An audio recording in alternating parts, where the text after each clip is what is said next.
Today was day 2 of mine, this little laddie, and Sophie's trying to sort our fat asses out sessions. So, and I promised I'd put stuff up to maybe hopefully explain a little bit how we're doing it. I guess the first and most important thing is nutritionally, a couple of things we dial in. So reducing carbohydrates, which is, your kind of a pretty good thing to do. Carbohydrates aren't the enemy, of course, but when you're trying to get into using fatty acids and ketones as a fueling source, then ketones don't quite allow that to happen. So that's the first thing. We've been trying to keep fairly high animal-based meals and so forth, and also eat slightly less. Now, I don't really believe in calories in, calories out. However, there is a certain amount of don't eat huge amounts of food in the first place. But I don't really believe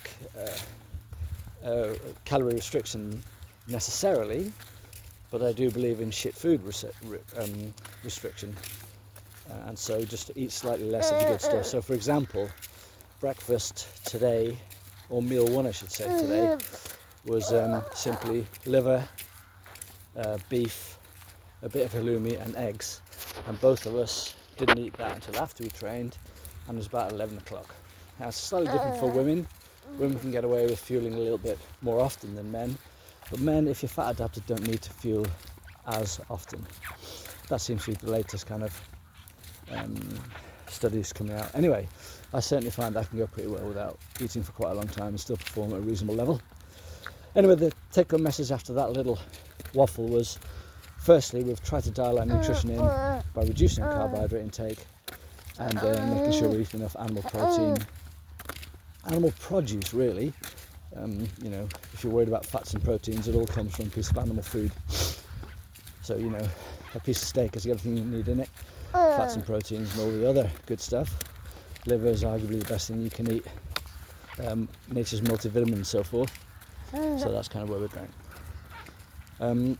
Training wise, it's important, as I said yesterday, to train kind of out of your comfort zone. So you have to be producing a fair amount of that burn, that kind of lactic acid build up. And as I said yesterday, I think if you train in that mode, your body becomes acidic. Therefore, that stimulates the pituitary gland in your brain to release growth hormone, and growth hormone in adults helps get you lean. And then you can talk about, low carbohydrate levels increase a thing called AMPK, and high AMPK activates fat burning, beta oxidation, or fatty acid oxidation, basically fat loss, burns fat, which is what we're trying to do, burn fats for fuel. That's the whole bloody object of us trying to get leaner. So how did I do that, or how did we do that today? Yesterday we picked a 4 exercise circuit, and today I picked a 3 exercise circuit and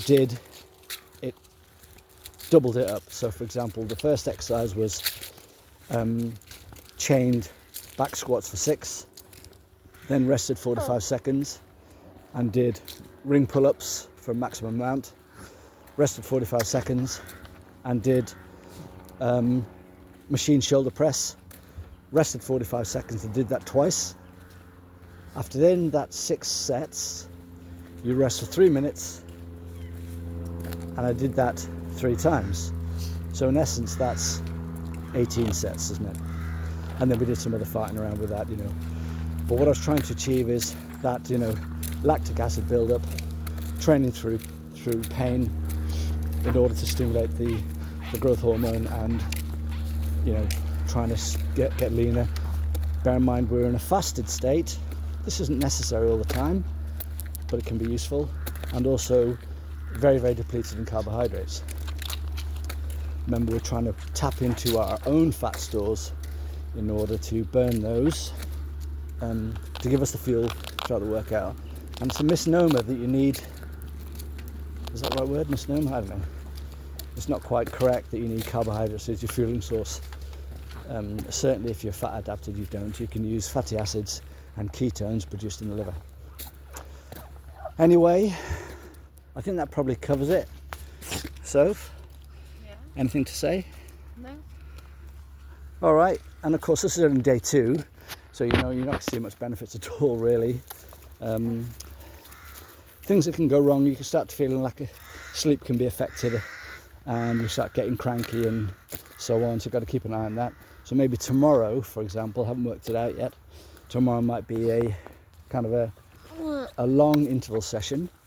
When I say long interval session, I mean longer intervals, kind of like 90 seconds or even 4 minutes on, 4 minutes off, that type of thing. And as we know from studies, 4 minutes on, 4 minutes off, 4 times seems to increase your VO2 max, longevity and all that shenanigans. Anyway, I reckon that's enough waffle for the day. And yeah, I hope you're enjoying these things. Otherwise it's kind of pointless. Yeah, 6 minutes talking too much. All right, I'll see you all later.